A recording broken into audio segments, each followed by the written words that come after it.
Hi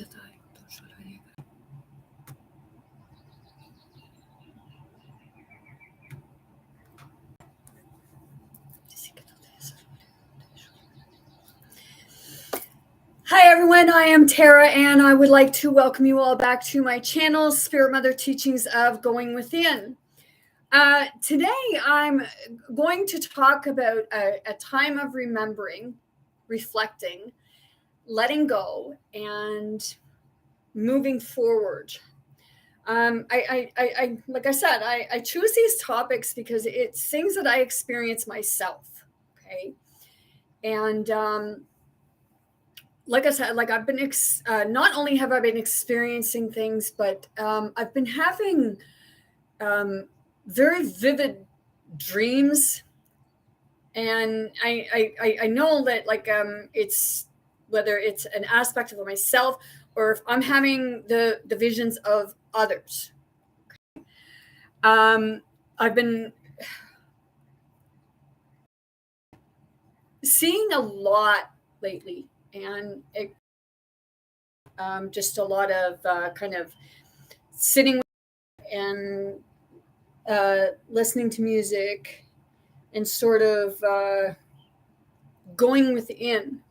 It kind of gives me a better understanding of where others are coming from in their behaviors, in their words, just all encompassing in general, because like in the beginning, when it all began, it was like a masculine feminine energy, and now we call it male female, but it's masculine feminine does not actually like have to do with whether you're a man or a woman, because a woman can have a lot like appearance of a woman and have a lot of masculinity, the same as a man can appear to be a man but have a lot of feminine. It's about balancing the two, and right now there's a lot of imbalance with regards to the masculine and feminine, because like in the beginning it was like you kind of one wanted to overpower the other when they were in balance, and then it was just like, well,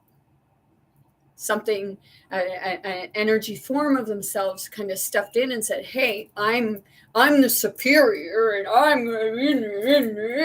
and it doesn't matter if you're male or female, because or masculine feminine, because it's supposed to be a unity. It's supposed to be working together to bring it together. Okay. And we see a lot of we're talking about the Christ, the Antichrist, what have you.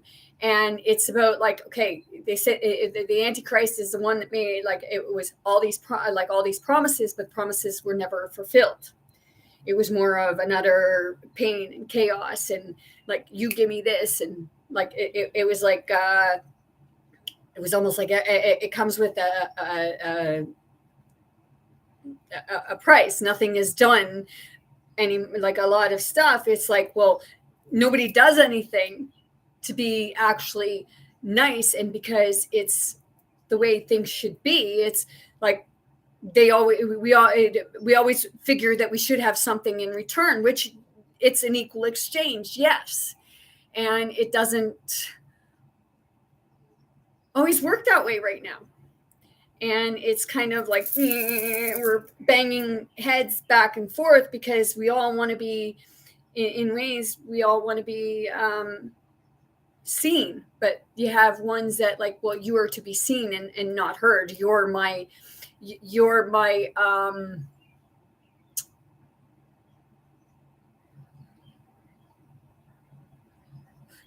trophy. You'll do as I say, not as I do.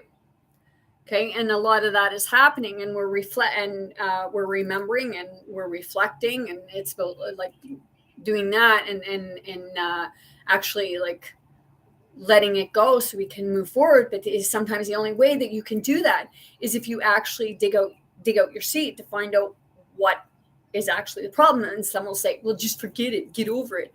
Well, how can you get over something when you don't know what you're trying to get over in some aspects? Or you have somebody like, oh, like, why don't you just forget? Okay. But it's easier said than done, especially when you're struggling with it and like I said, you don't always know what the seed is until somebody actually helps to bring it forward. And we all, like a lot of time, we all live in a denial of it because it's beat in, like in ways it's beat in on us to forget. So that's the part of the remembering. And a lot of us are remembering now. So it's the remembering. And then they say, well, forgive. Okay, yes, we need to forgive. But it's, do you know what you're forgiving? And that's the hard aspect of it. We're told to forgive, but we never actually let it go because the seed is still there. So it's just a persona. And that's why it's like you keep repeating the same thing over, because you never actually seen what the problem was. It was just more or less going by what somebody else had. Oh, just forget it. Well, it's like, like you want to look at people and say, have you forgotten? Because it's like a bitter feeling. Okay, so in the beginning, it was like, okay, the story of Uranus and Gaia. Okay, Gaia birthed Uranus. Okay, it was a manifestation. She birthed Uranus on her own and two others. Okay, so when she birthed Uranus, it was the masculine aspect of her. She separated from herself. It brings the separation. So it divides everyone. So it's like the ego is protecting one part or the other. And the feminine is the mothering. So it becomes like, I'm to be protecting you. No, I'm the mother. What have you? Okay. I'm going to read my cards, and I'm going to like kind of give a little bit of my vision, because I know that I'm connected with somebody who's very angry with someone.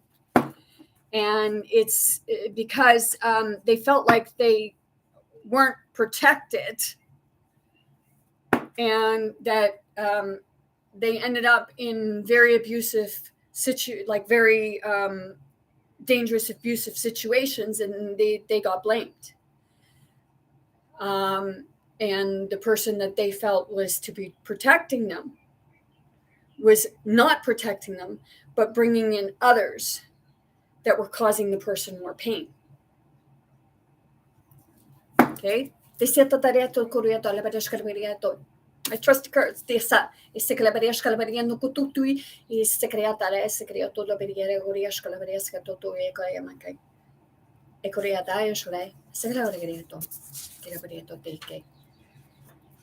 Okay. Excuse me 1 second. Well, I was going to light it. I don't. Oh, here it is. Okay. I'm just lighting my incense. I had it lit, and apparently it didn't burn enough to keep going.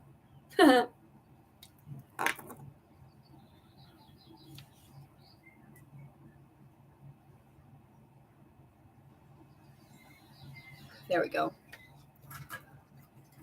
And this person that I'm talking about, I'm very connected with her, the person, and I can totally understand how they're feeling and where they're coming from, because I feel that pain, I feel that rage.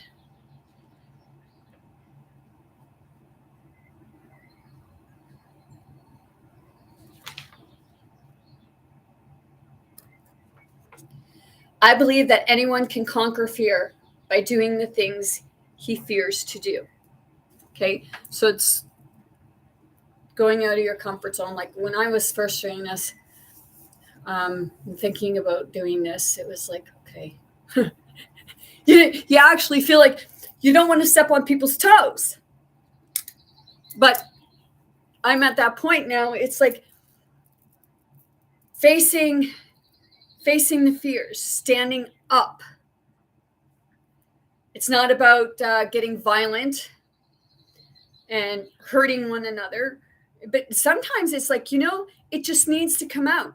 And that It just all needs to come to a head so everything comes out. And when one runs away from dealing with it, then it just even festers. And if that person says, get over it, it's like, they see it.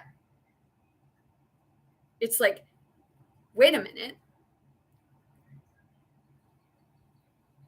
Telling someone to get over something that has caused them so much pain and kept them going down the same kind of path and struggling to move forward, not wanting to have anything to do with the opposite sex, because it's like,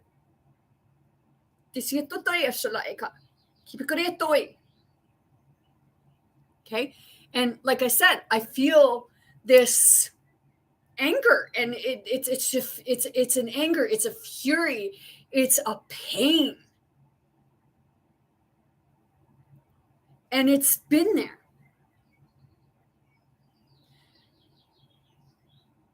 And it's like I'm feeling this aspect of this person saying, hey, you're going to deal with me now. It's like facing what you've done yourself, facing what you've put others through, bringing up that anger and darkness, because somebody can be a light, and then when they get treated like they're nothing but a piece of crap, and somebody expects somebody to kiss their boot for one reason or another, and you don't want to hear what that person is trying to tell you, because it means that it has to do with something you've done. And forgiveness is not always easy.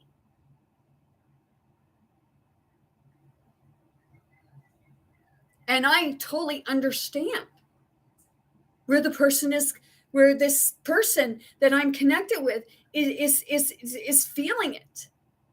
Not only on that one side, but on both sides. Because in this aspect, okay, neither one of them had the greatest of upbringing.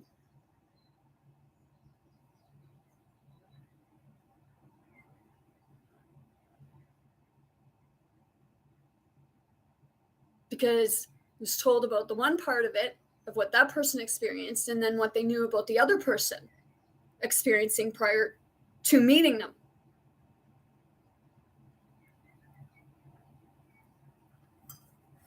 And I'm here to say, like, to that one person, you're no better than the other person's like, okay. When you sit there and you tell other people about a past relationship that you've been in and what that person had experienced from their upbringing, and then you turn around and you are the same person, you're no better than the person that hurt that person in the first place. You're just the same. So what right do you have to say about how somebody else treated someone when you're doing the same thing?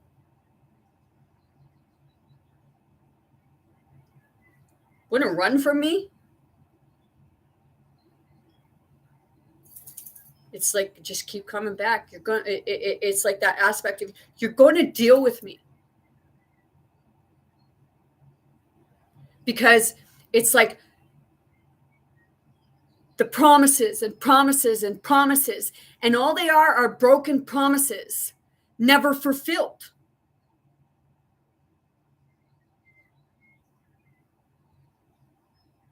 And we all carry both aspects. But we don't want to look at it that way, because we want to see a message in one certain way. And we want to point at, like, say it's one. But it's not.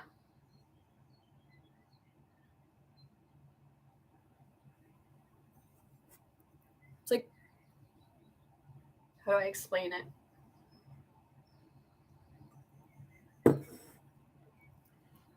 We only want, in a lot of things, we only see one side of things, and we take that side when it's like, you like, what are you doing taking sides?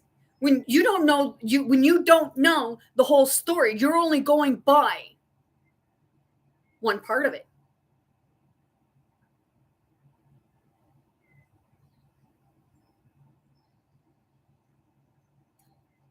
It's like the two personalities.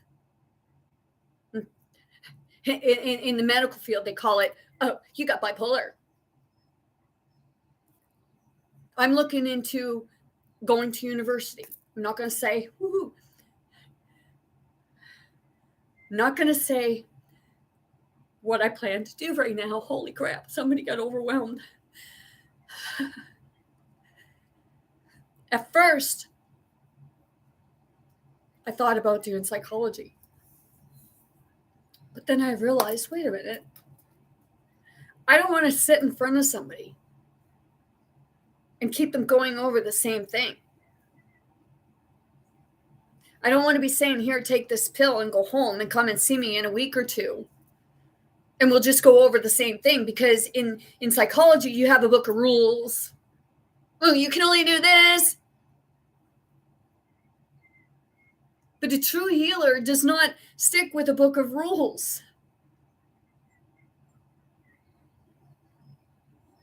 Not even by a certain thing that they say that, oh, well, you got to do it this way.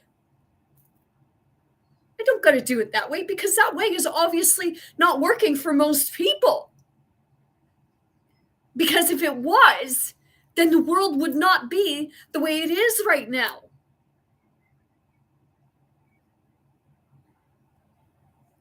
We would have had all of it dug out.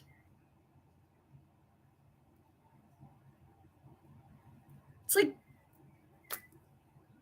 the true knowledge is in you. The true healing is in with you. It doesn't come in a book. We can read about things, but it's using your own discernment.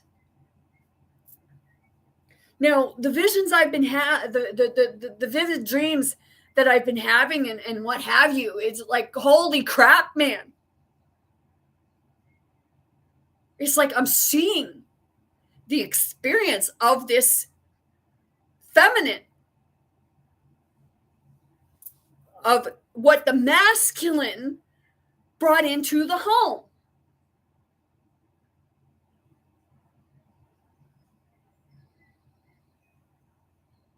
And when the feminine tried to explain to the masculine stuff that was going on, the masculine didn't believe it, because the masculine was too absorbed in his own, in their own mind, and too busy trying to look good for others,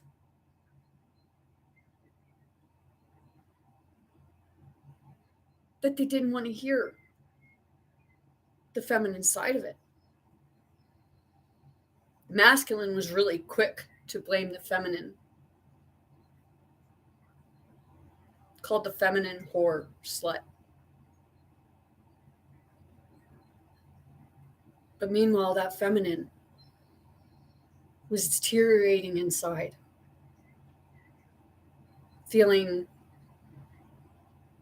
less than what the feminine really was. Because this feminine was a light before she met the masculine. And then the masculine brought in a lot of violence and wouldn't listen to the feminine. Kept blaming the feminine. And then the feminine started exhibiting traits of anger, frustration. Didn't know how to deal with her own energies, because masculine was bringing in violent people.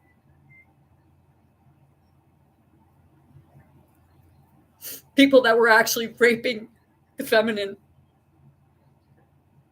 hurting the feminine.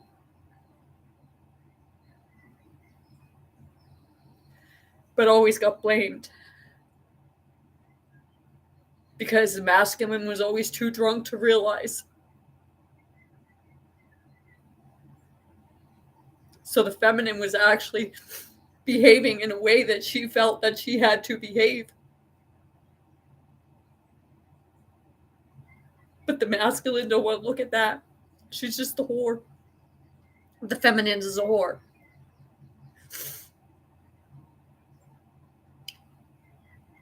And it was the masculine that said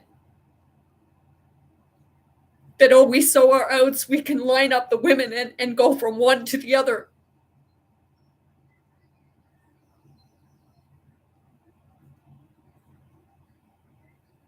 It's like, really? And then this masculine wonders why the feminine took their child away. Because she was protecting him.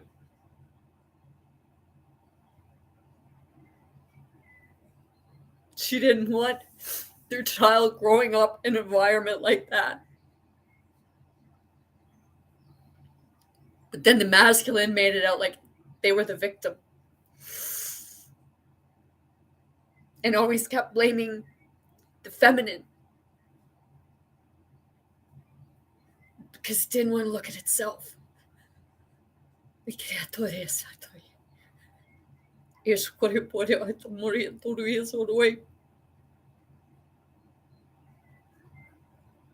Seeing what was happening.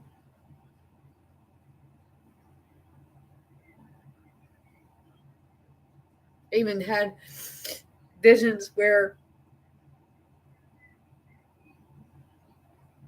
there's a lot of guns around. Because of the company that was kept. Right here.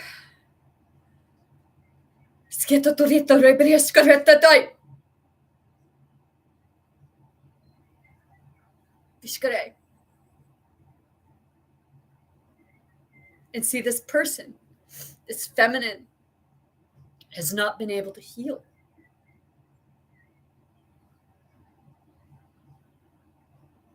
Feminine even tried to find somebody to rescue them. But then they went in another path that was still abusive.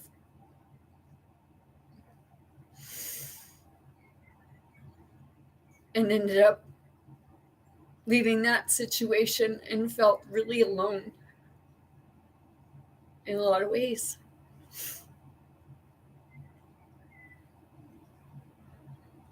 Because they felt they were never heard, and everything just sat here, kept pushing down.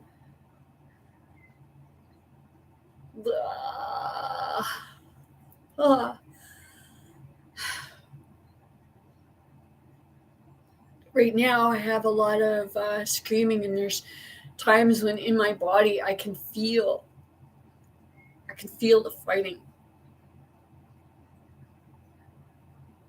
I can feel the screaming. I can feel the frustrations.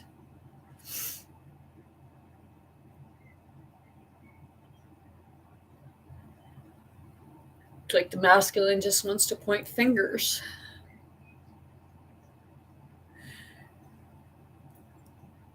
But pose for other masculines. And then tell them, oh, I treat the feminine really good.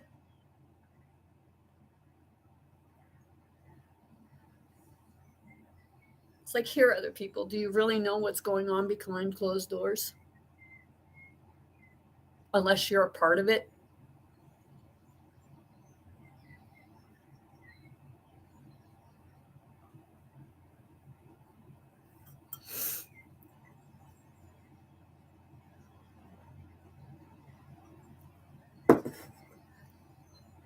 See, the feminine had a really hard upbringing. And the masculine had a hard upbringing because they were both lights.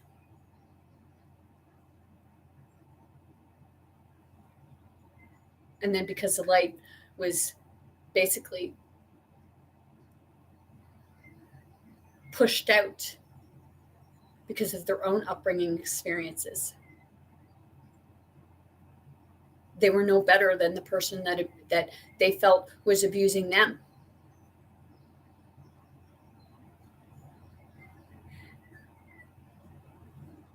And I've actually experienced part of it where you get told what the masculine went through, and then the masculine says, and it had to do with their masculine aspect of the parents. It kind of conflicted. It's like a lot of the masculine, they feel they didn't have a parent, they didn't have the father figure. So the father figure was really hard. Masculine was really hard. And the feminine, I feel like,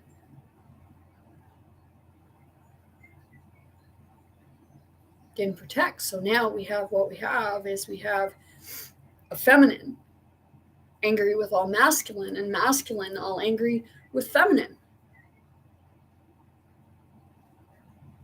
And they don't want to deal with it. Or when one wants to try to deal with it, the other one just says, get over it.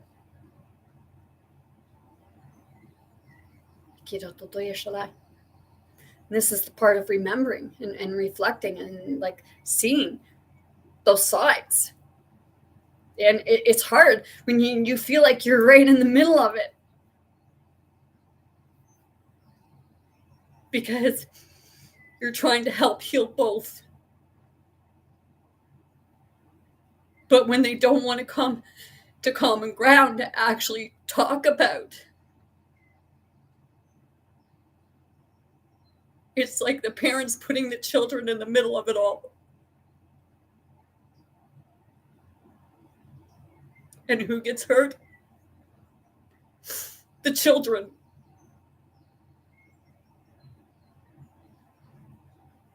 This is a part of the protecting of the children.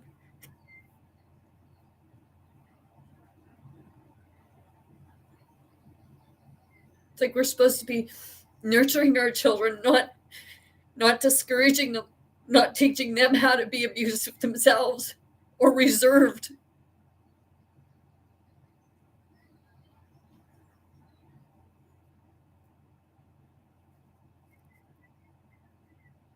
But it's the aspect of one don't want to look at themselves. They just want to point fingers at the others. I know, because I go through it and I don't understand why the people liked me and then all of a sudden they just didn't like me no more.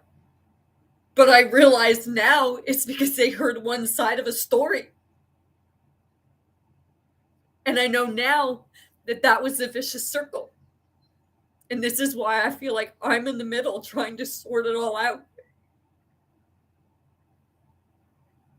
But the masculine just wants to run away because it don't want to hear its own ignorance.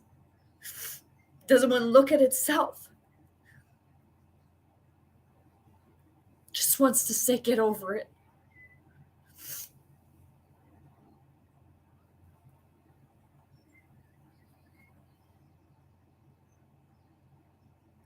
It's like the way things are right now. It's like, where's the role model?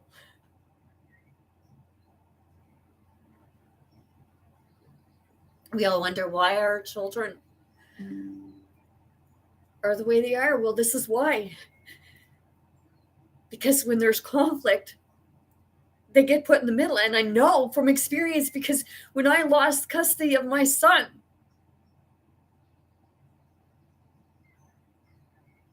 because I used the Ouija board, because I became spiritually connected, the courts used it against me. They used my beliefs, They used my marital status. They used the fact that I didn't have any kids. But my parents adopted my oldest one, but I couldn't have any more children. And they,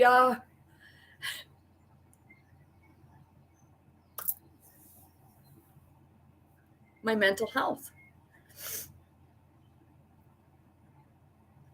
But a doctor, a family doctor at the time, told me that they give you medication because it suppresses that spirituality aspect of self.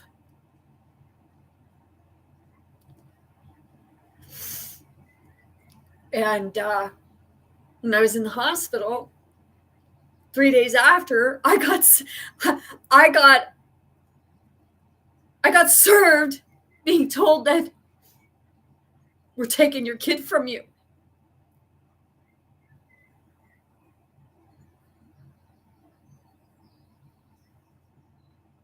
See, the thing is, when that happened, a year later, I met a masculine that stood with me to help me. But what I couldn't understand is when you stand with somebody else to help them bring their child home, why didn't you fight for your own? Because it was the same kind of situation. I fought. And there were times that it was like the child was put in the middle. And it's like, wait a minute, I'm not going to fight and put the child in the middle anymore.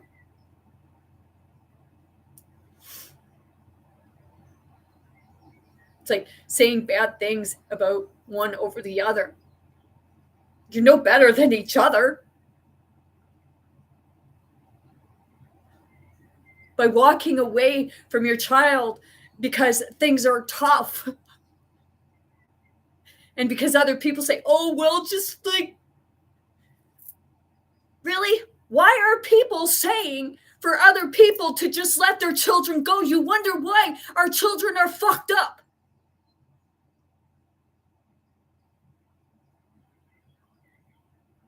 And I don't care who likes me for what I'm saying right now. I didn't come here to be liked. I came here to say, we all need to freaking wake up because we're putting our children in the middle of our stuff. And we're teaching them to do the same thing. We're splitting.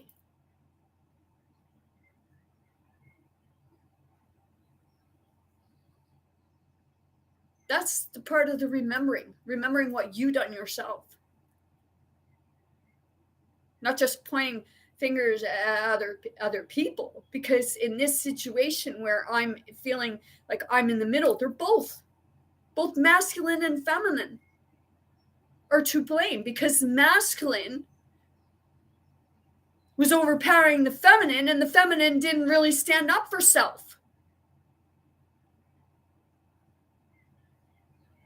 And it doesn't matter if you're male or female. Keep your fucking hands off each other. Because there's periods where I get the feeling inside when it comes up, when it's right here and comes up, I get the feeling, and it's like I'm seeing the physical violence.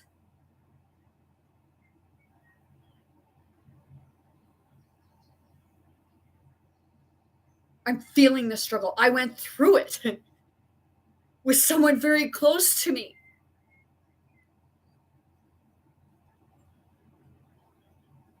They had somebody else hollering for me to come on. It's like, no, I'm fucking standing up now.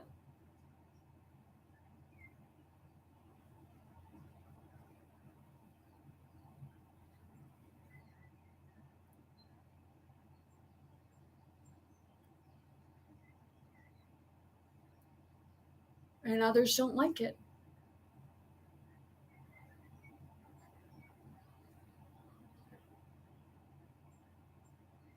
And that's too bad.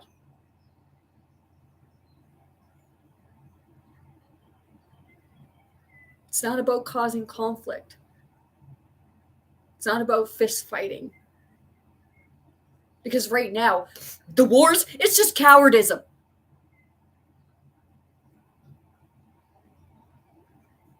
Because I heard this masculine say, oh, well, you got to get them from behind.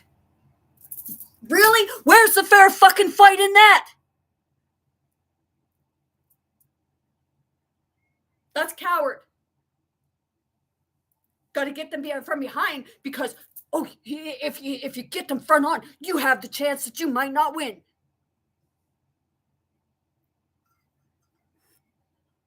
I drew a picture and it had a building. It had the chimney. And in the chimney, I drew a penis. It means we are being screwed from behind. Coming up, sneaking up on you.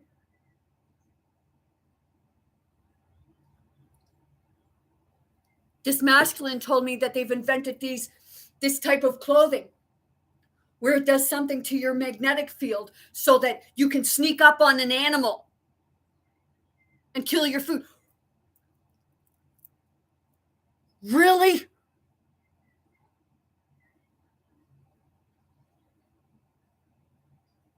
So you're not giving its best chance, right? Don't want a fair fight. It's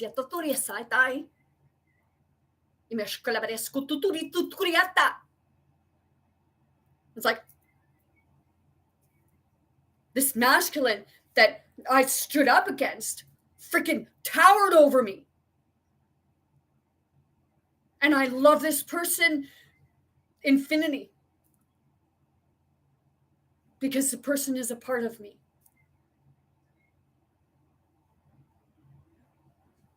And you feel the rage.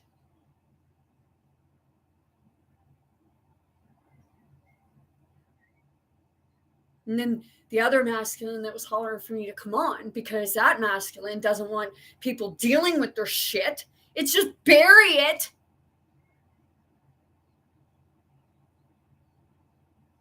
But when this masculine grabbed me, it become a physical struggle because I grabbed back.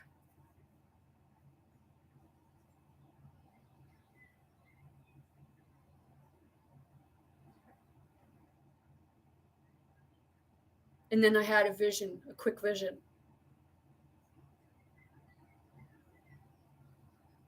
Of flying down the stairs backwards.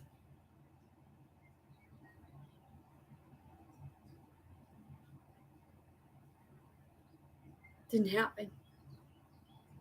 Because when I had that vision, I threw that vision out. And then the hands come off.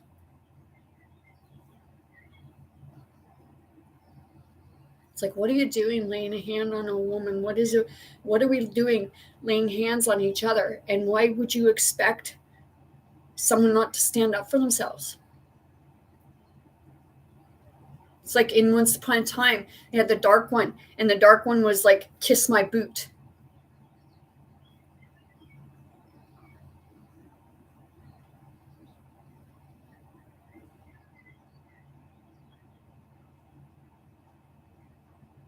It's like people think like, oh, bow.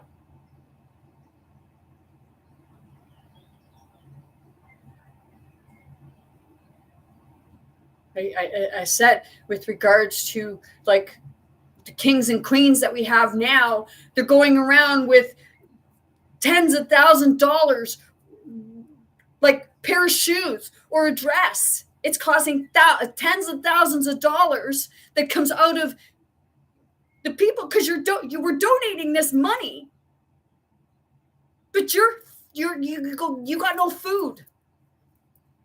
You don't got a pot to piss in. You're living under the trees.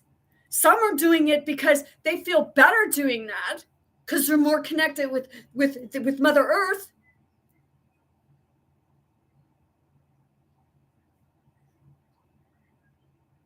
People are starving. People are dying. People are homeless, jobless.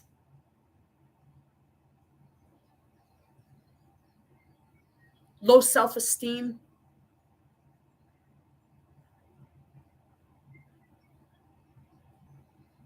And it's all because of each of us. Because one is no better than the other. And that's why we keep going over and over and over and repeating things. Because we're in a remembering right now. I'm not picking like with wars and stuff like that. It's like, I feel like you want to make everybody else fight for air? Here, I'm going to take your heads, I'm going to shove them up your asses, and then you guys can fight for air and leave the people out of it.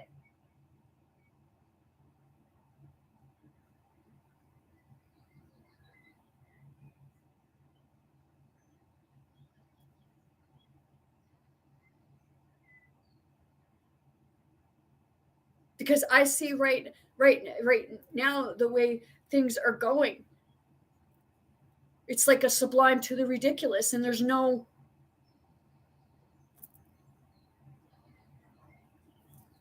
I'm not saying it's everyone, because more and more people are waking up, and it's like I watched a video, I believe it was yesterday, a young woman saying about a cult she ended up in. Different spiritual cults, as people call them. Spirituality and that it's not about being in one group or another.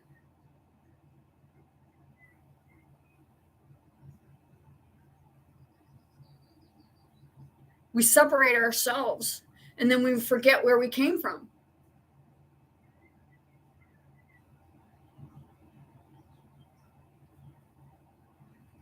And some don't. Some of us, like, it's like in the story of Once Upon a Time, the show, the series, and I do use that a lot because I see it.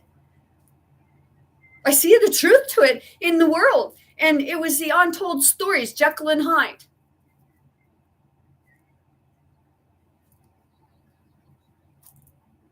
Jekyll separated himself and it became Hyde. And in that story, they were both in love with the same woman. And then they ended up coming from their world into another and bringing others that didn't want their story told. So the fighting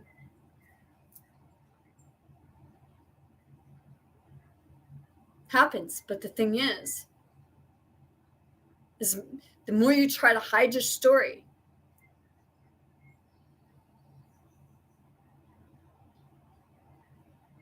the more intense it's going to be when it does come out. It's like when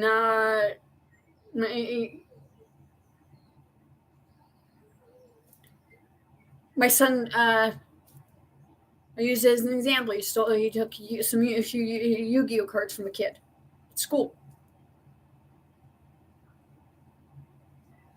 It's about being truthful with yourself. Like, I got called, went into the office, and I knew he did. But it's not a matter of pointing fingers, like, I know you, or what have you. It's a matter of teaching them how to bring it out themselves, being honest.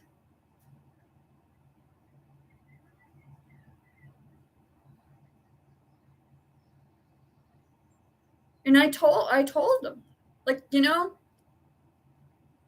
going to believe you. But I also told them that, if you did take them, it's always better to be truthful up front, opposed to then later getting caught. Because if you're not truthful up front with yourself, then you're just going to keep going down that same path because, well, you get away with it the first time. Oh, I'll keep doing it. But it's catching up with us.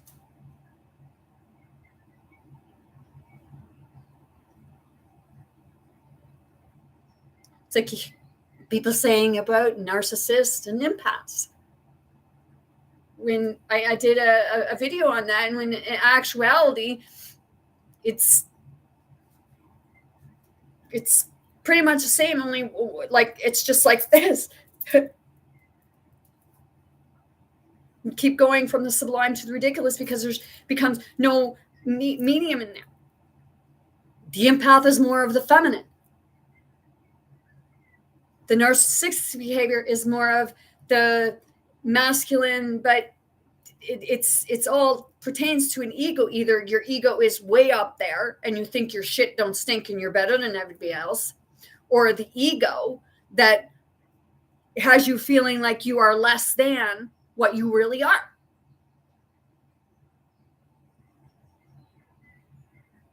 Because we all have scars from the masculine side and the feminine side. It's like in the beginning, the masculine overpowered the feminine kind of went away and the masculine took over. Because the feminine didn't stand up for self, it put the children in the children got put in the middle. The story of Uranus and Gaia, Cronus cut Uranus's testicles off. So the child was put in the middle to do that, opposed to the mother opposed to the feminine standing up to the masculine and saying, hey, finding the center, coming back to the center, coming back to oneness, having the balance. And right now, things are so imbalanced that we're just killing everything and everyone. And I was not innocent. None of us are innocent in that. And whoever says they are, you're full of shit and you're in denial of it.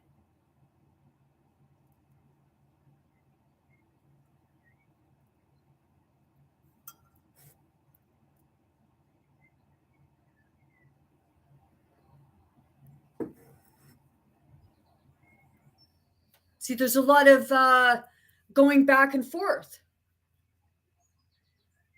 of the message of Yeshua. Well, some call him Jesus and some call him Yeshua. Some call him God, what have you, but people weren't getting the actual message of it.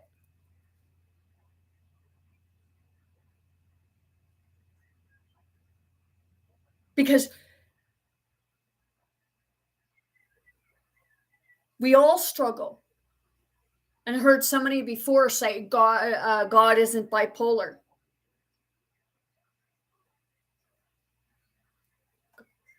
God's not bipolar because God is centered.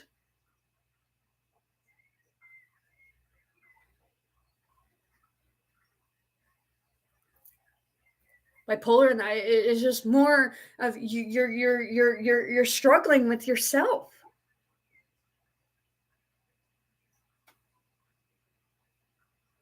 You're struggling with the stuff that happened as a masculine and a feminine because your physical body has been a male, your physical body has been a female, but people don't want to look at that. Basically, ain't you fucking simple? Nope.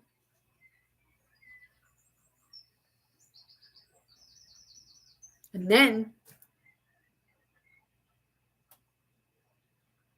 when that happens, sometimes it's like you just get so angry that it doesn't matter who you hurt. Because what it is in a lot of aspects is you're angry with both the masculine and feminine. And it's the scars that we wear, and we wear the scars of our parents. You cannot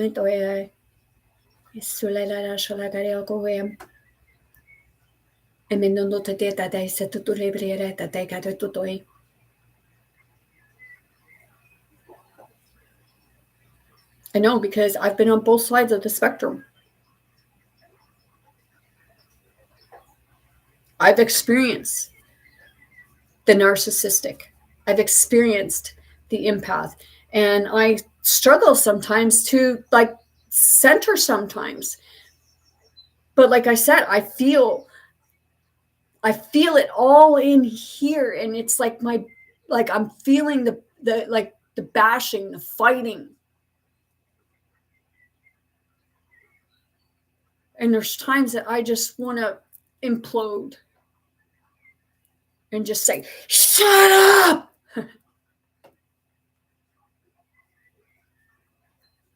But it doesn't make me schizophrenia. It doesn't make me with psychosis, because psychosis is actually psychic SOS. We're calling out to each other.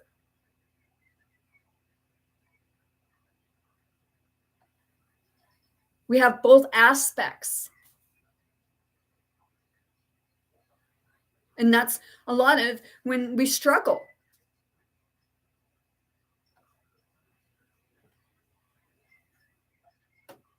It's about the remembering and then reflecting on it and seeing it and dealing with it. Whether you're dealing with it in here, because sometimes you just can't deal with it on the exterior because one wants to run away and doesn't want to look at itself. Just wants to blame the other person.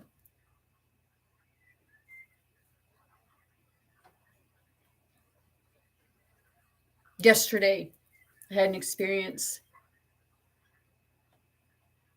where I was talking.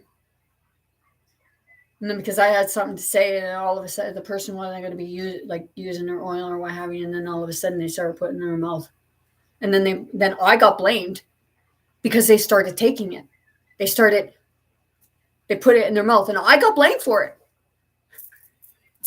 Hello, I did not put that in your mouth, and I did not distract you.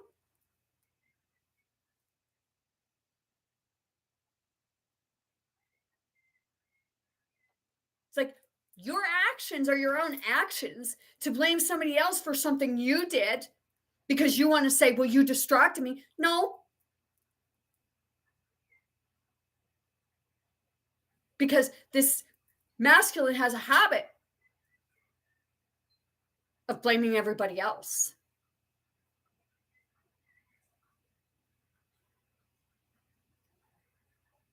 Never wants to take responsibility for its own. It's always somebody else's fault.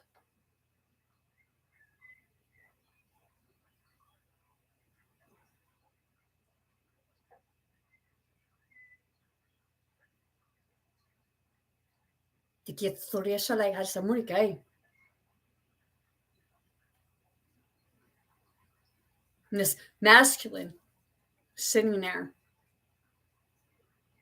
and they got infuriated, and they took it and went like that to me. Right here.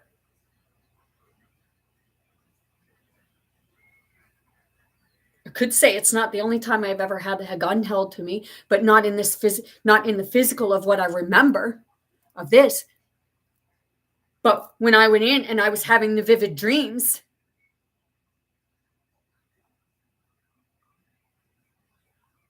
I even had vivid experiences. Went somewhere one day and I even asked this masculine, have you ever been knelt down by a car and somebody started repeatedly kicking you in the head? And why I asked him that is because I was experiencing it on a different level. I was feeling the fury between the two. My leg wasn't coming back, but I was feeling that aspect of someone pulling their leg back and just kicking this person in the head.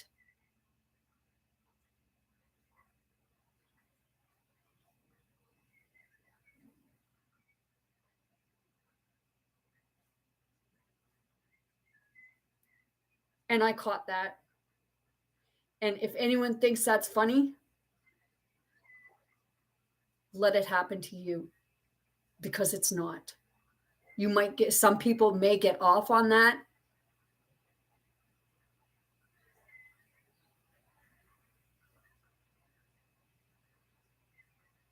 But that just goes to show how much pain they are enduring themselves, that stuff that they experience. So if they think it's funny, it's not.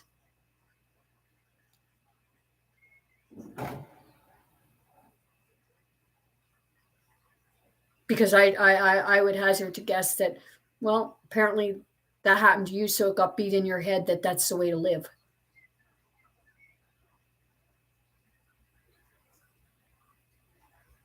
And I feel very sorry for you. And nobody deserves that to ever happen to them.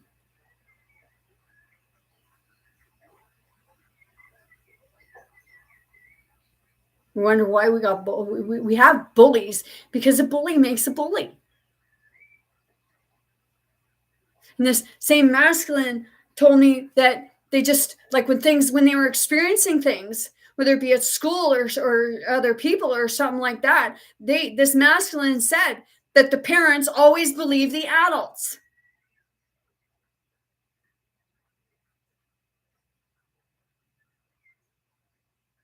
And I know exactly, like in a lot of cases, that's what happens. They believe the police, they believe a teacher and everything over their own child. And we say, well, children lie. Do they lie as much as we think they lie? No. It's the adults that tell you that they're lying, because the adults don't want to be caught or have to take responsibility for the shit that they've done to your children.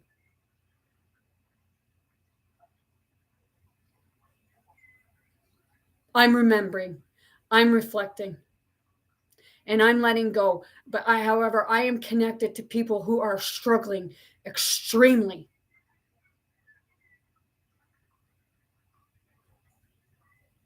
It may even be you. And it's a denial that we don't want to look at things.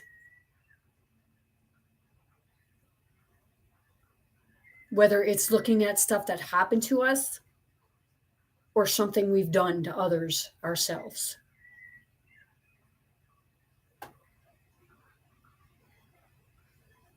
It's like we've all committed the making promises.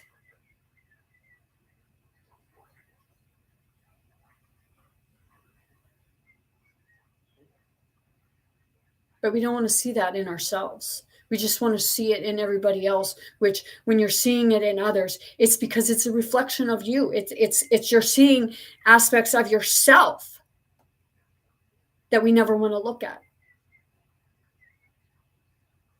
And when you remember and you reflect and you see it for what it is, then you start being able to let it go.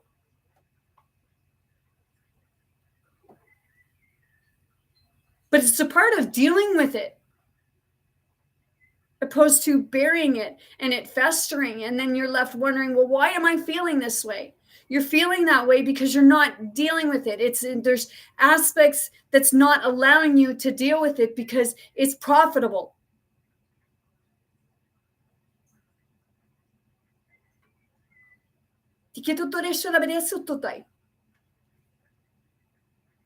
And when you remember and you reflect and you start allowing yourself to just kind of let it go, bringing it out, opposed to keeping it all bottled,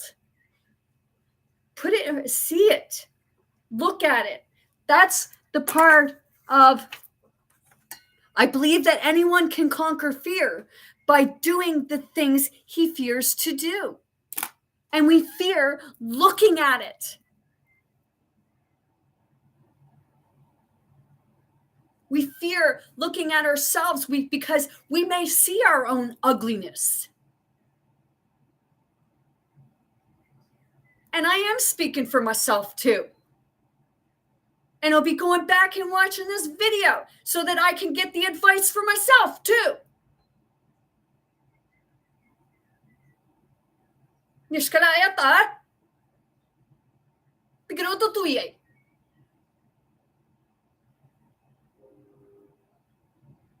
We walk around like our shit don't stink. Well, I'm here to say all of our shit smells. It don't smell like freaking roses. Sometimes it may smell sweet because of the stuff we ate. But all of our shit stinks.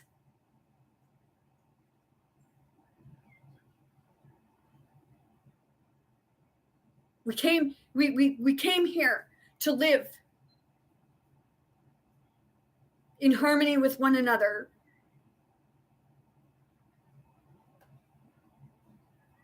But instead it became of who wants to be superior over the other. Why can't we all be? Not over each other.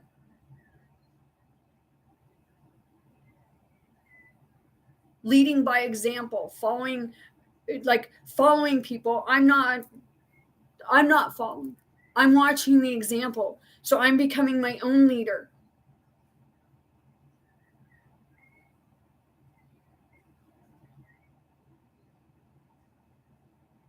It's like can't buy love. Some may think you can.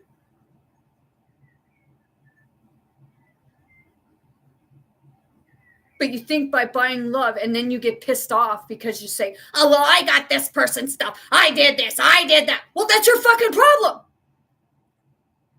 If you did it, you did it. Why are you blaming the person that you did it for?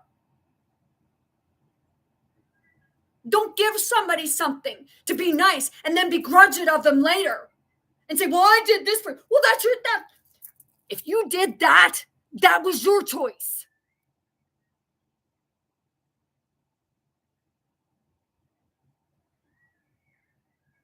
Just get up to the die. Am I lecturing? Oh, well, I don't know. If I'm lecturing myself too, because I've been guilty of it all.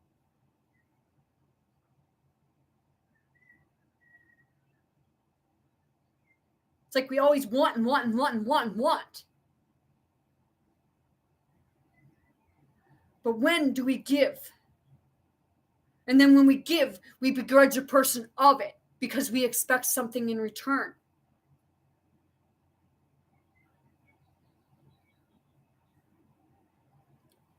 Everything it's an energy exchange.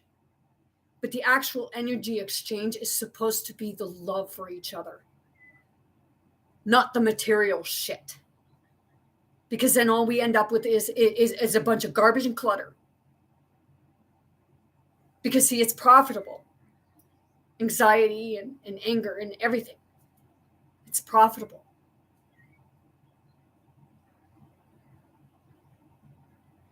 Because when you have anxiety, what do? You go, you buy, because everything that you're trying to fix needs you to buy something. On the material aspect of it.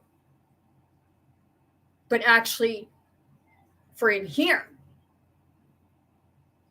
you can't buy something and fill that hole, fill that void.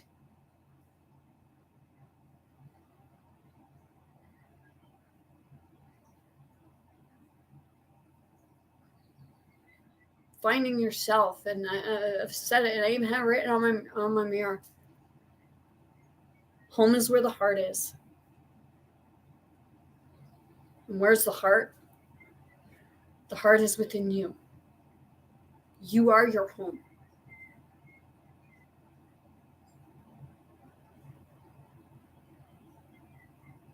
Sometimes we go different places and we feel like we don't belong there.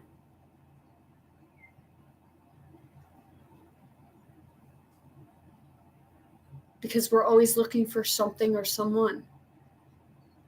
And that something and someone is you. That's who you're looking for. You're looking for yourself.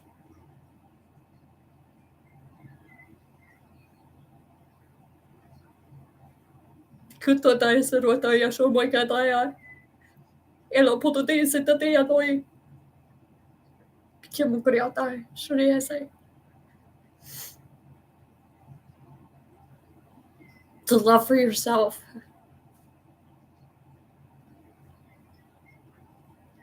can say that we love others, but until when you love yourself, then you have full love for others. And you understand the aspect of seeing that you've been there. Whether it was in this moment now, or whether it was in a previous moment.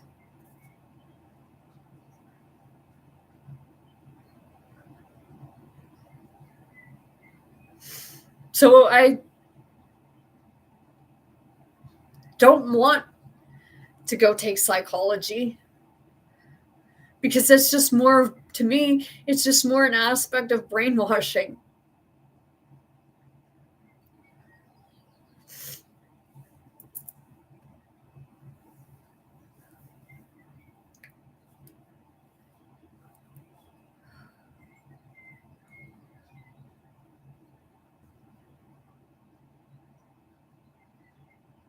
I love being around people. But then there's times where I don't want to be around anyone, because I see and feel their pain. I see and feel their anger or frustration. I had one woman, I went to a holistic fair, and I asked them, like, have you ever heard of light language? And one, she was really bitter. I could feel her. She has a lot of pain. And she looked, and I've heard of it. Never heard it before. The other one said, no, I haven't. And I started talking in the language and doing my dance. This woman that has a hardness in her. And I said that, like, I connect with other people, and I look to heal them. And this one that's very hard, she puts her hand up like that, and she throws her bad mojo at me. She says, I hope you ask permission first. And that's exactly how she said it. And I looked at her and I was like, well, I do. But usually what ends up happening is I end up connecting with their body. So I'm feeling their body. So I start clearing. And then I tell them what I'm experiencing. And I tell them what I'm doing. And then I ask them if they'd like a clearing, because I'm clearing myself first, because I've connected with theirs. But when this woman put her hand out and she said that to me, I just went like that. It's like, here, take your own anger, frustrations, negativity back and deal with it yourself.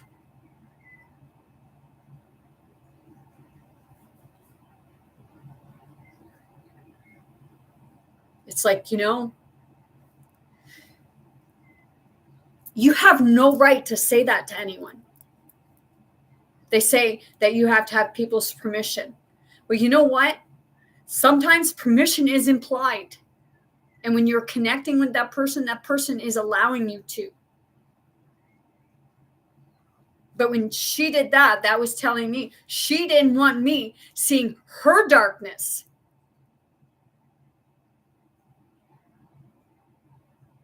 Because maybe she didn't like my light.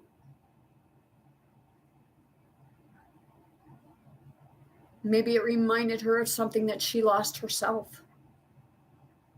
She lost her own light.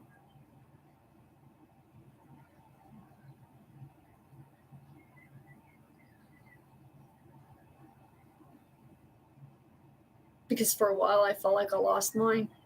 I got bitter, I got angry, and I didn't give two shits who I hurt.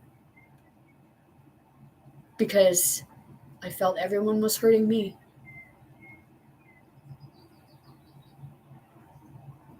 when people are using you for your energy because they don't want to learn how.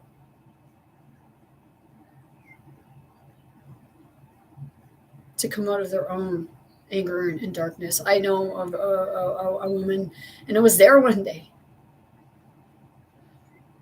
And she was looking at her child and saying about what she did growing up. It's like the things we did, the things that we experienced. It's not our children's fault. But it's like we've been taking it out on them. It's like, why? Because we're just creating a vicious circle.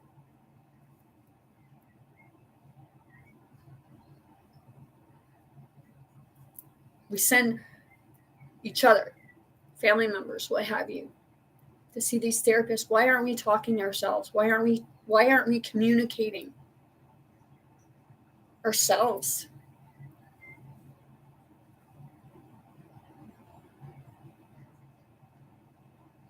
Because sometimes it's easier for somebody else to do the work for us. When in actuality, they're actually not doing it. Like I said, it's profitable.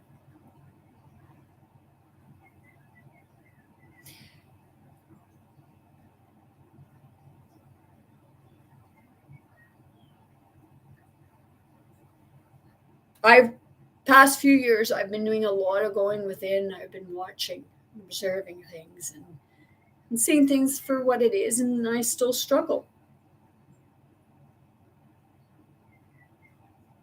But for the longest time, I always wanted to go back to school because I was really proud of myself when I had a grade 8 education and I went to college. I didn't get a diploma because my Excel was a 65 and the pass mark was 70.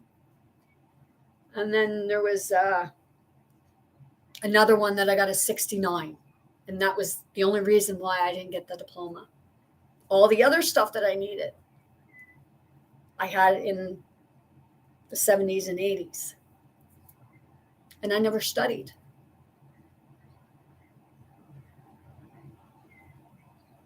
Because the thing is, the other stuff is programmed. I'm a visual audio learner.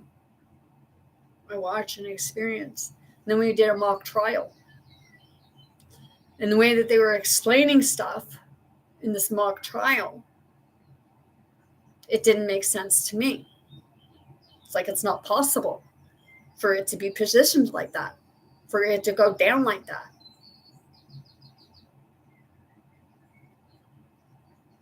But because everybody else just wanted to get out of there, I made the wrong choice and I went with everybody else, even though I was against it. And I should have said, hey, no, I'm going to stalemate you because I don't believe that this person took their own life. I believe that there was foul play.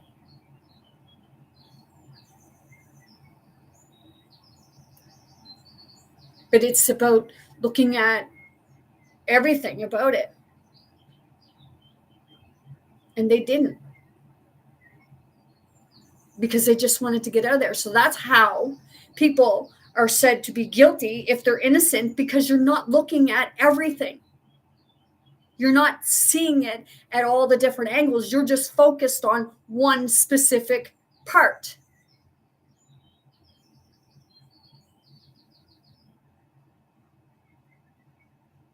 Because in that mock trial, the person had voiced to their family that they were afraid for their life.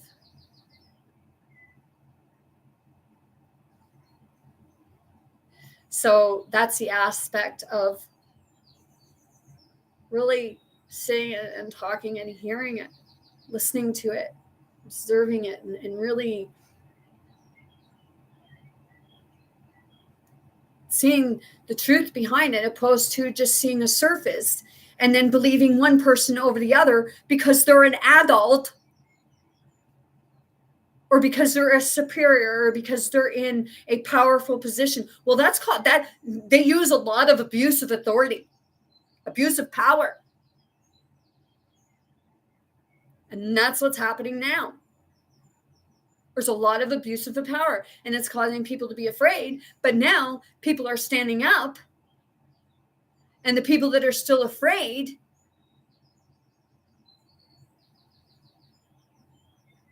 don't want nothing to do with those people, or they don't want to hear what that person has to say.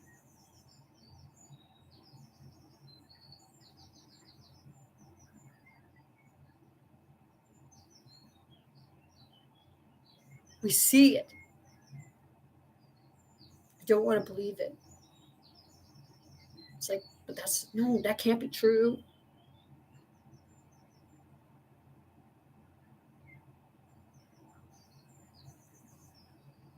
The past few years, I've experienced a lot. And like from the time I was little, I always said I wanted to be a psychologist.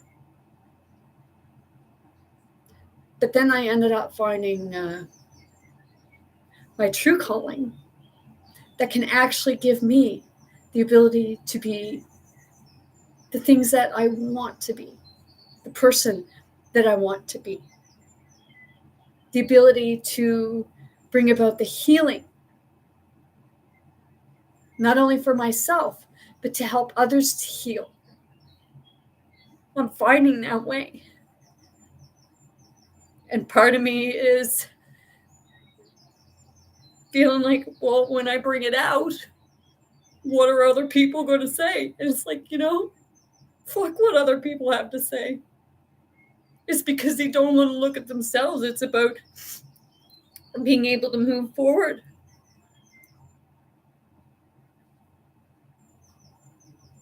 And some people just want to keep you stuck because they're stuck. See, when I go to university, you take a major and a minor. And I have them both picked out, and I'm excited to get some. And I hear them like, oh, you're about going to university, it's prestige. But I'm starting to realize, no. It's not about prestige. It's about expanding your horizons.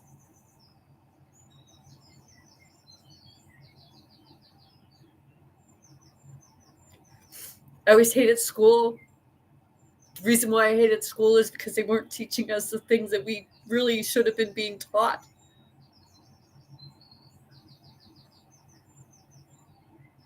They taught us about fear and anger, division, aggression, how to walk and talk. You had to blend in with everybody else, because if you stood out, you were going to get stepped. You were going to get put in a garbage can and humiliated. They were going to make an example out of you to cause more division and fear in people.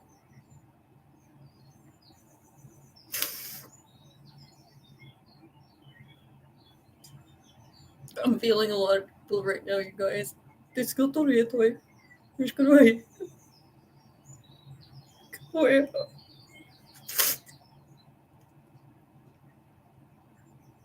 I picked the side of the people.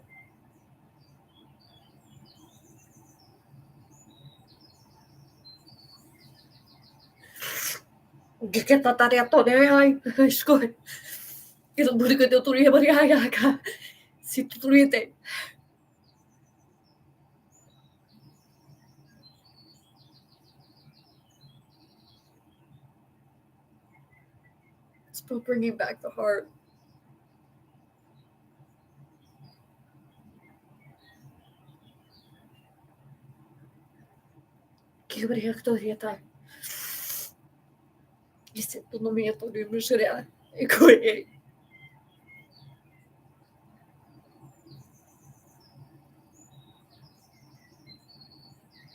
I've come a long way.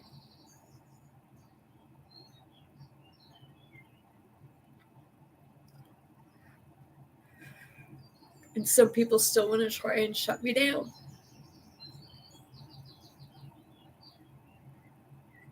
And it's only because they don't want to look at themselves. They don't want to see that they had ambitions, that they had dreams, and it wasn't that they wanted to be a fucking cleaner or like kissing someone's boot for to have a few pennies thrown at them.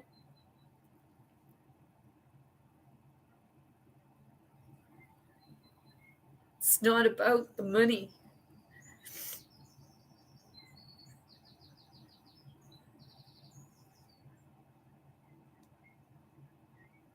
They have us feeling like it is because it's like a setup for a fall. And we're to be there to catch each other, to lift each other back up and say, come on, let's go do this together. It's like I say that it's like we come back to the oneness, but like when you feel like you're all by yourself, you feel like you're one alone. But when you all come together, you become a rock.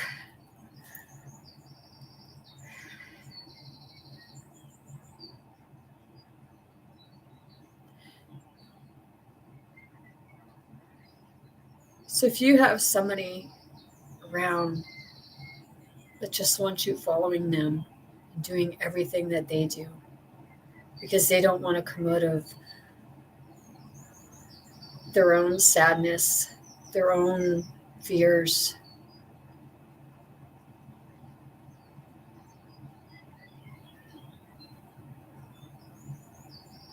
be a leading example. Don't look for followers. Just be a leading example.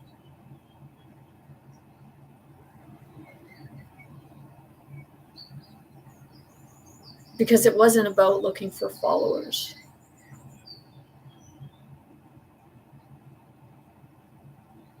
It was being a leader to show change and living by examples to help others do the same. To lead themselves. To show others how to lead themselves. It's not about trying to be superior over someone else, because that's the way it's been right now.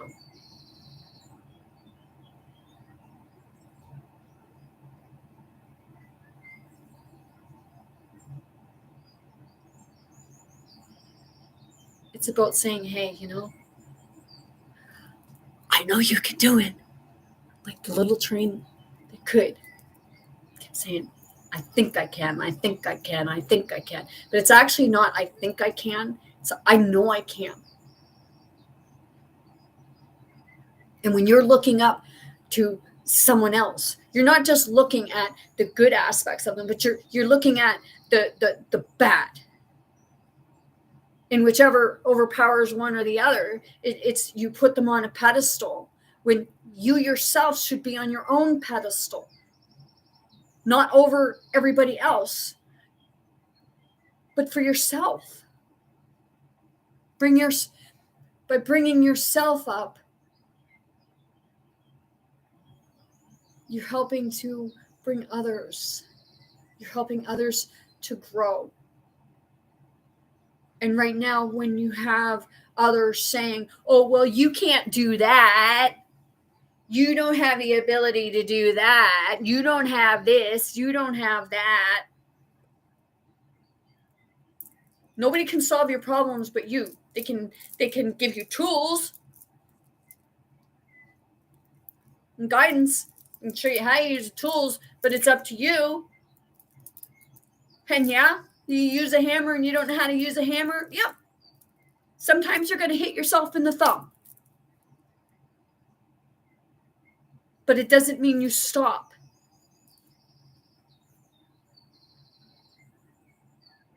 I know I sit with myself a lot. A lot.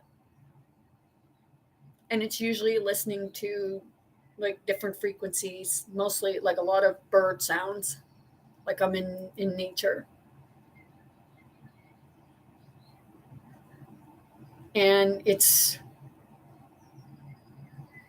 sometimes it's like you feel lonely, but when you know that you're not alone,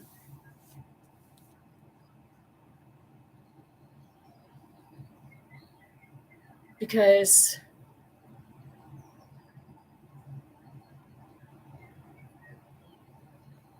as much as we feel like we are, we're not.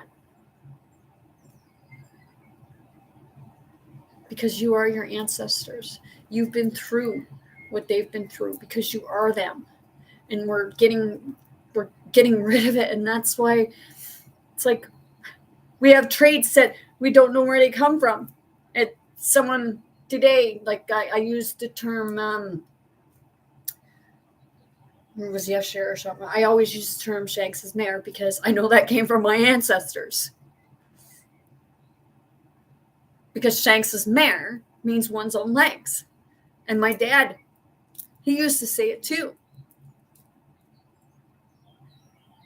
He said, well, how are you getting there?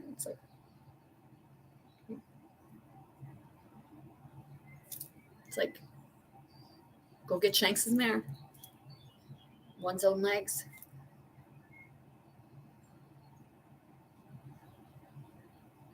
Showing yourself that you can be who you want to be.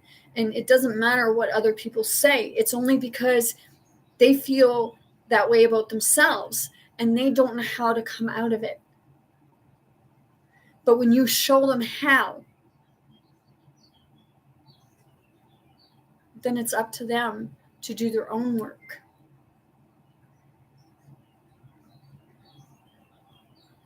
We can only help to show them the seed, to show them where the seed is, and help them to bring it out. But in the end, it's up to them.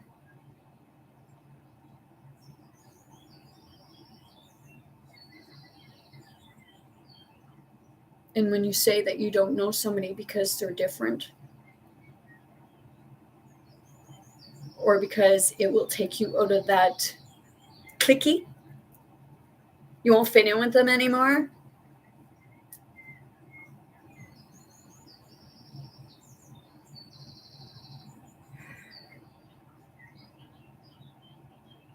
then you really never got the true message.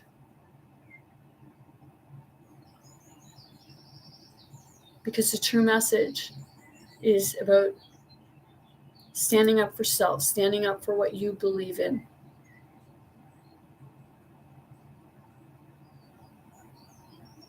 Teaching others how to stand up for themselves. And then you stand together. It's like a united front. You get an addict. What happens if you have an addict? You go and you get other people. Get other people to come in.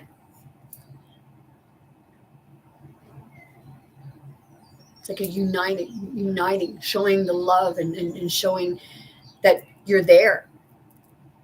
But you got some that are saying, oh, we'll just leave them behind.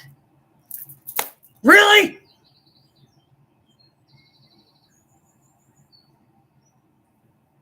Maybe somebody should have left you behind that helped you.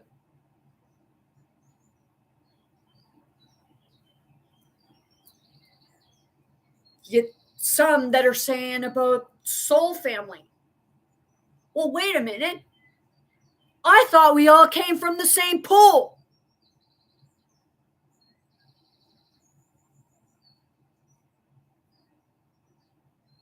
Not about completely going away from people.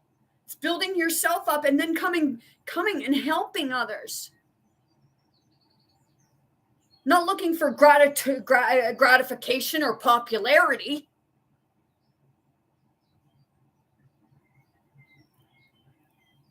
But people look for that. Oh, well, I'm popular and you're not. It's like, good for you.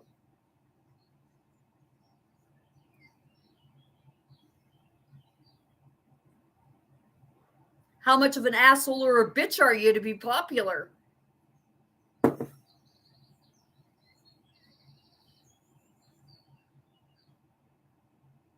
like, why would you want to be a follower?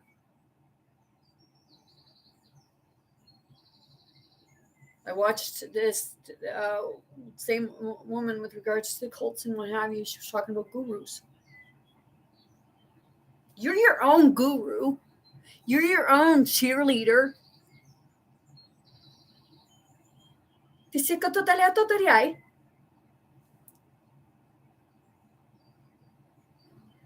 I look around and people say, well, I'm happy with my job or what have you. And I'm looking and it's like, are you really happy? Because all you're doing is complaining about it. You might like the people, but it's, do you like your job? Do you like what you're doing?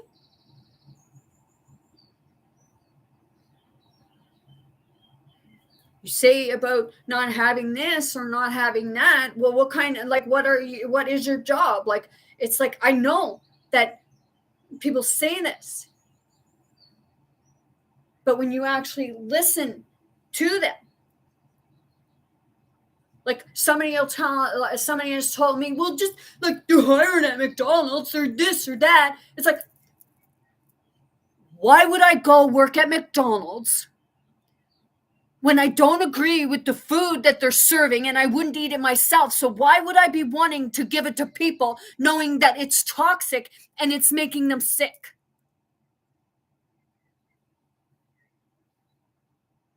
I done the cleaning thing. And there's no respect in that because you're just a cleaner. I know, like, when I was years ago, when I was younger, and my dad was working at this one place.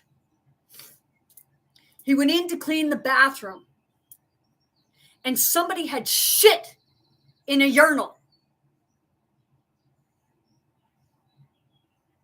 And my dad was expected to clean that shit out of the urinal. I went in other places where people had smeared shit on the wall.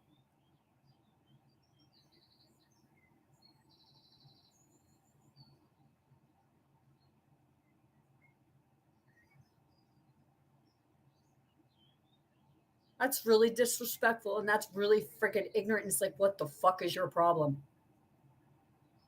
Here, let me go to your house and smear shit all over your wall. But oh, wait a minute.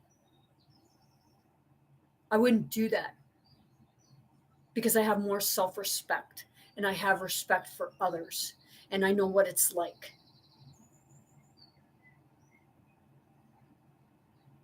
And even if I didn't know what it was like, I still wouldn't smear shit on someone's wall.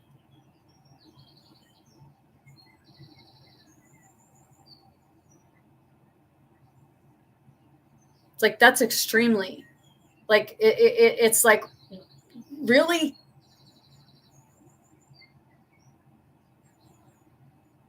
See, people don't realize that people that work in these environments, they're treated like a piece of shit. And you've probably treated people like a piece of shit.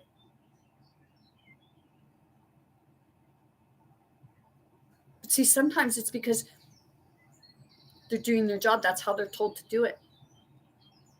I worked in retail and I was like selling something, and I had bought this top myself. I took it home. You know, only wore it once or twice. And on the top, not even on the seam, the top, it split apart and started fraying. And then I found out that we were getting more and more of those, like more of those shirts. They were kept coming back. And where I worked, the return policy was you don't get your money back. You have 17 days for an exchange or a store credit, meaning you got to buy from us whether our stuff is crap or not. So this one day, there's a woman in there, and she was looking at these tops and wanting to buy it. My manager was there, and my manager walked by at the same time that I told the woman. No, don't buy that top. I don't recommend it because we've been getting a lot of them back and they're crap. Well, after that woman left, my manager took me aside. You're not allowed to do that. It's like, really? I don't care whether I'm not allowed to do it or not. I'm not going to put my name on a piece of crap and have it come back knowing that the person can't get their fucking money back and it was a $40 blouse.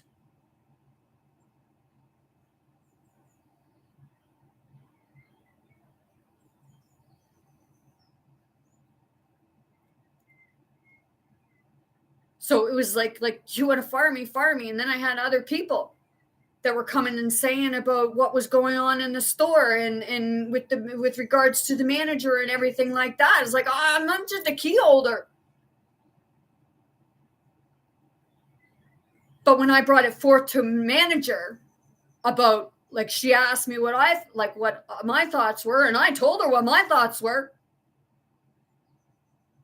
Right in front of everyone, she looks and she says, I'm not a babysitter. And then she stomps across the floor with her clickety shoes on. It's like, no, you're not a babysitter, but you're a manager. You're supposed to be the one dealing with the conflict.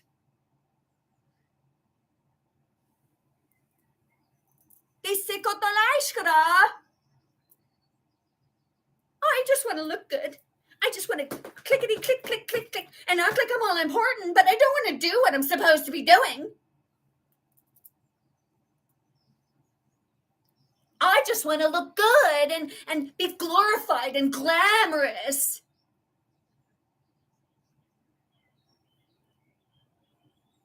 So I ended up just before Christmas.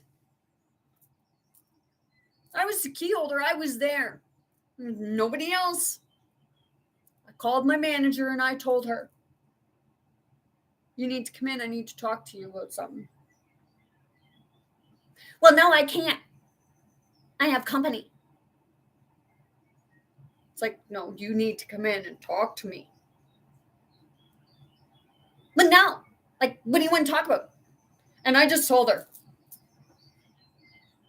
that you're going to need to come in because I quit.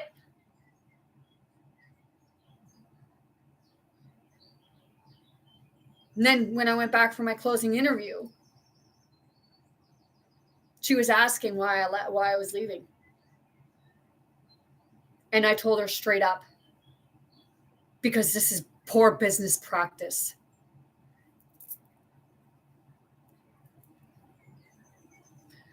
Where I worked, sometimes 4 times a day, we'd get a letter from head office saying, oh, well, no, you got to change this promotion from that promotion, and then back and forth. So you were constantly going and changing promotions. And the manager, she was just clickety click, click, click, all about popularity, which nobody in the store really appreciated her or liked her because she was that type of person. It's about it was more about the glorifying, looking good for everyone. Wanted the job, but didn't do what the job description was.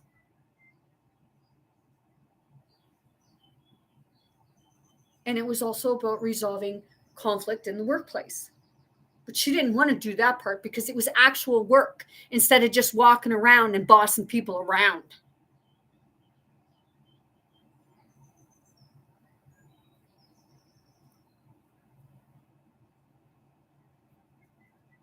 She was all about the I, opposed to what actually is. It's a team. And everyone's supposed to be working together.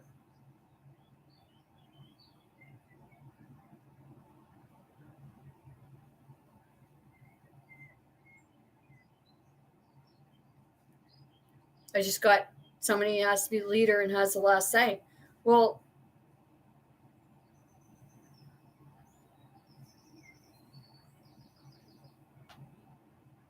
okay, but shouldn't everybody's opinion matter?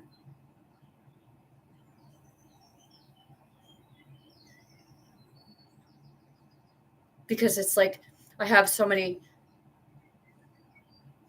around that was in the military, and they're constantly calling other people fucking maggots. Wait a minute. You're going around and you're calling other people maggots. But the thing is, you learned that in the military because they beat it into you.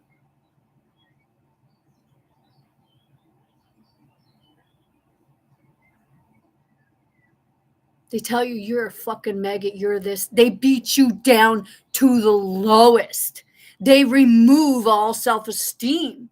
And I'm just looking at it like, you're making killers opposed to making peacekeepers.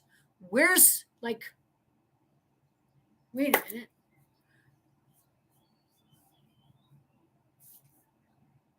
When you have peacekeepers, there's no profit in that. We want to play army. We want to be glorified for holding it up like this.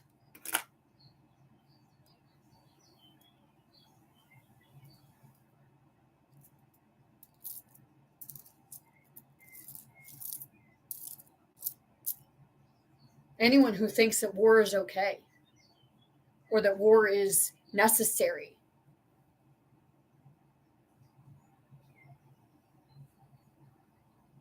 war is a glorification to keep more bloodshed, to keep the people in masses asleep and feeling dumbed down and afraid. Once again, I believe that anyone can conquer fear by doing the things he fears to do. Standing up.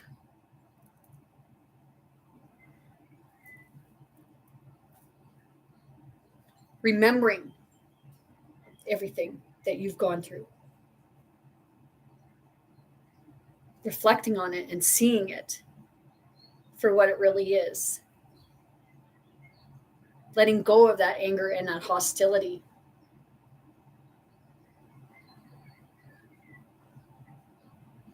So that we can move forward in a world where we can have the peace. And the people that want to keep with war, what are you afraid of?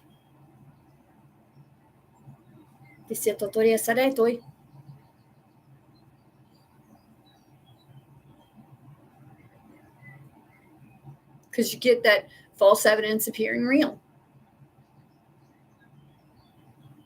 We're being told something. But do you really know whether it's true? Or are you just going by the narrative?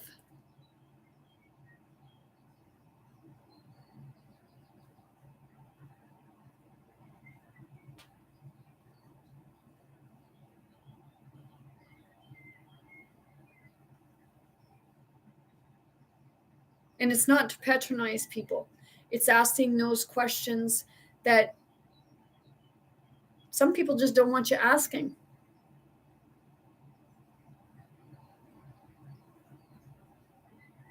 You make stuff that's crap and it falls apart all the time. So you're making new stuff and it falls apart. So it's a money-making scheme.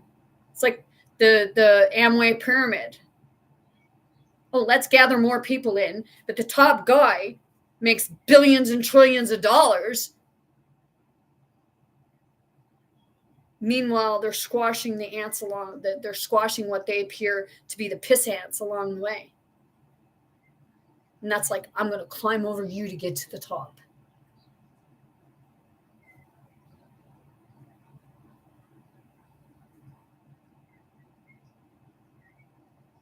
It's like, here, how about you make it an even plane?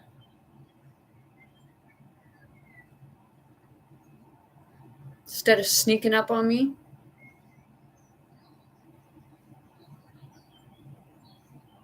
it's like facing it head on. You think it's like the thinking you're all that, but yet you don't want to go front on.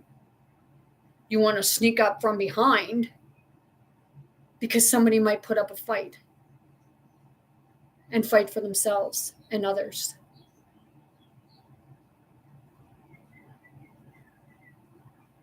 But like I said, them telling me about this magnetic, does something to the magnetic field in your body. It's clothing or something like that. Wow. They say we were hunter-gatherers. I guess you got pretty fucking lazy, didn't you?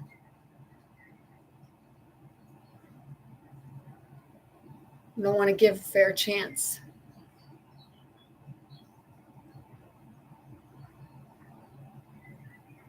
Just want to be glorified for your catch. Then you'll probably be the first to say, oh, well, this is what happened. I had to chase it down. It's like, did you really? You're wearing a fucking suit that, oh, you can walk right up to it and it not know you're there and stab it in the back.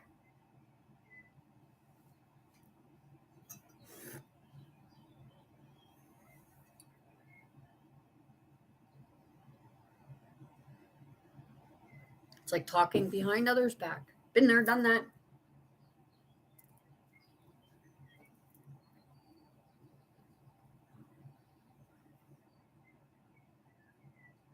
Like everything that we look at, if you shit in the woods where nobody's at, you'd probably get a fucking fine for it.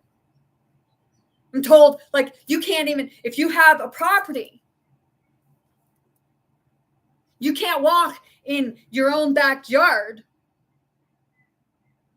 where nobody's at because somebody could be flying up above and it's indecent exposure. We were born naked. I'm not saying everybody walk around naked, but there are countries, groups, what have you, that they walk around. And it's like, it's up to you not to fucking stare at somebody like they're a fucking object.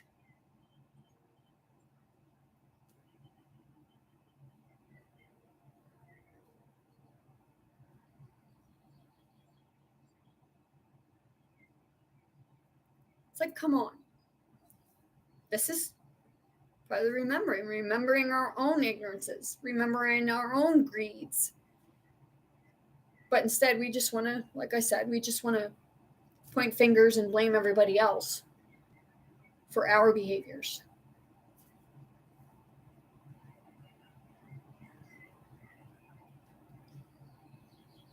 Been there, done that. But then still sometimes happens, but then I catch myself and say, wait a minute, no.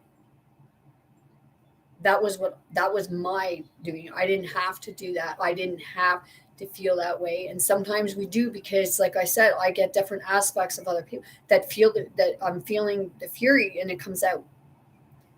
And that's my problem.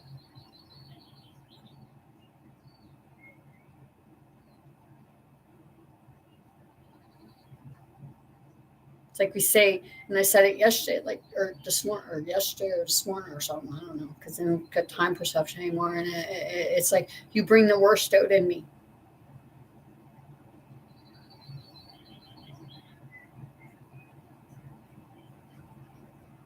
And it's because misery likes company. They're at their worst, so they want to bring you out to step down to their level.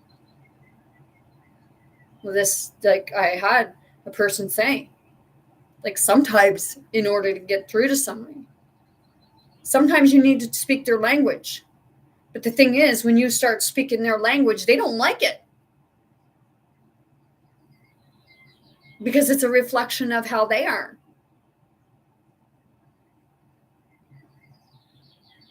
And it was a reflection of how I was, because I used to look in the mirror when I get angry and I look and I tell myself, I hate you.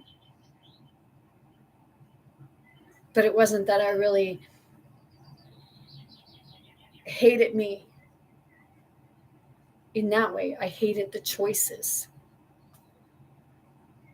that I was making. I hated the things that I was allowing to happen to me.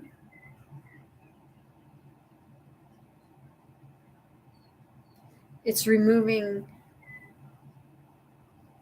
yourself as being a victim and knowing that everything you get through, you're a survivor.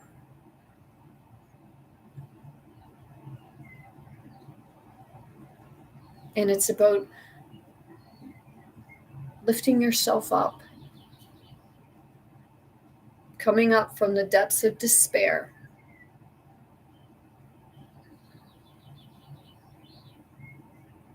and seeing that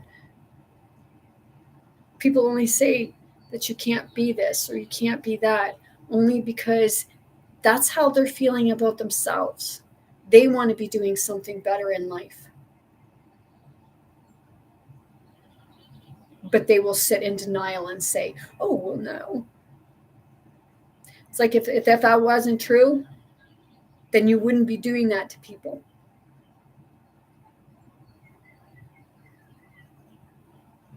It's about bringing each other up, showing each other the way out. Not about pushing each other down the hill and getting to the top, saying, I'm the king of the castle, na na na na na na. It's like, here, let me help you get to the top. Then we all can look.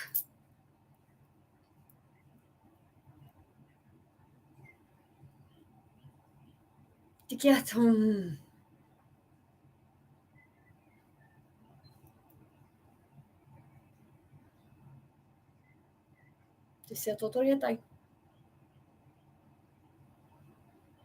When we speak our truth, others don't like it because it reminds them that they're not speaking theirs. They're not walking their truths.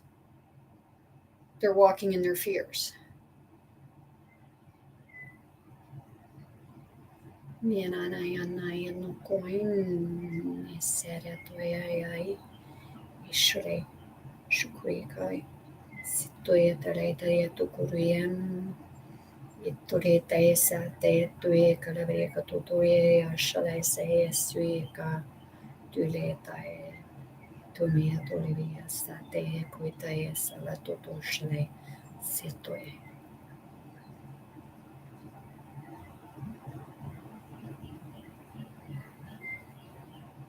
So when I feel the rage,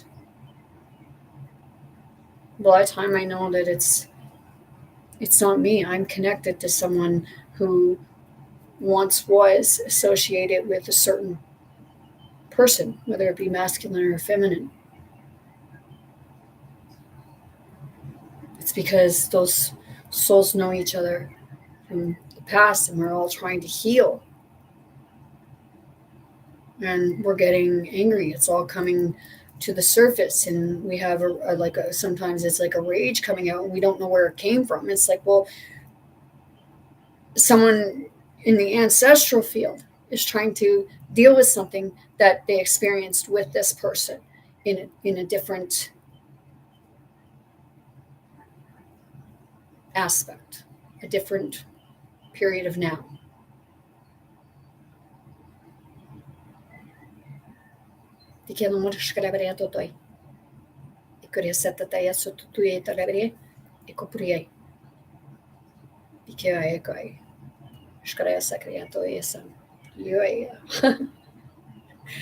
Right now it's like drill it. Like I always say, like, hurt me, you're only hurting yourself. It's the same as if anytime you hurt someone else, you're only hurting yourself. In that aspect, you don't want to believe it, but that is true.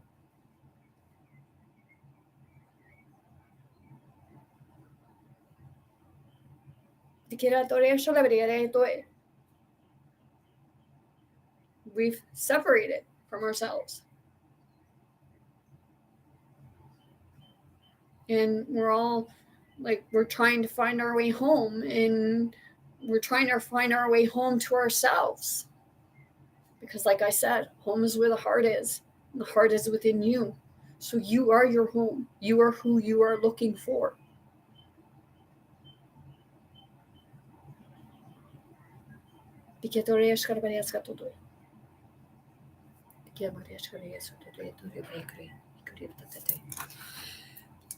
So, with that being said, I'm going to leave y'all here.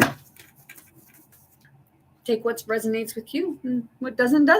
And like I said before, it's not necessarily directed towards you. If you're feeling it, then maybe it's an aspect of yourself that doesn't like what I have to say, because maybe it's it helps. It's making us look at ourselves, and we never like doing that. Like I said, we might like looking in the mirror,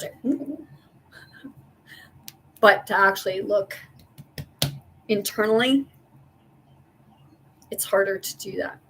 And then sometimes we even look in the mirror and we pick out our own flaws, and then we see them in others, so we pick at them. And I had somebody tell me like about these certain comedians where they're making fun of other people, and they say about, well, other people should learn how to laugh at themselves. But I'm here to say, okay, when you say people should learn to laugh at themselves, when what that comedian is making fun of on that person was the pain of their traumas, where do you think that somebody would be able to laugh at themselves when somebody picked on that part of them?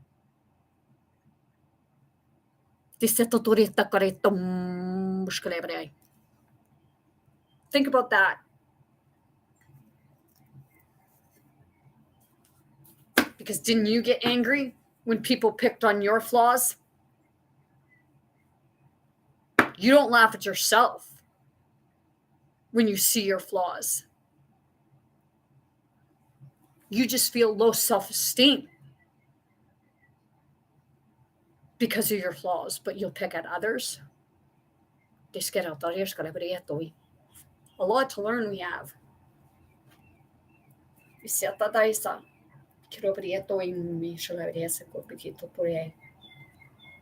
So I'm going to pick another card for closing.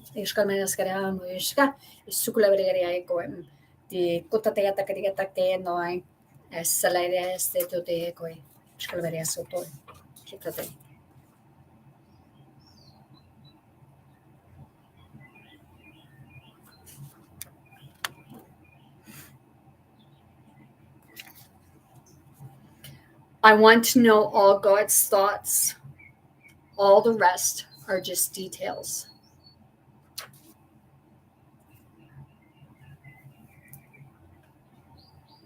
You are beauty.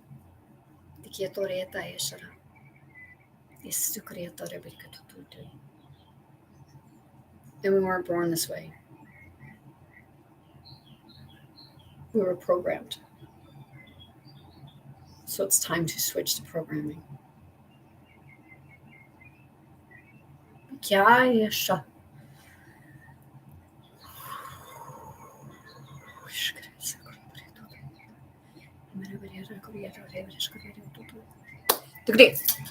So, with that being said, I'm sending you all much love, light, many blessings, most importantly, very good health to anyone and everyone wanting, willing, ready to receive and accept. I want you all to be big, bold, brave. Most importantly, be yourself, be your authentic self, be true to yourself, be kind to yourself, be kind to others, and know that you are more powerful than you can comprehend at the moment sometimes. Go out there. Be who you want to become. Because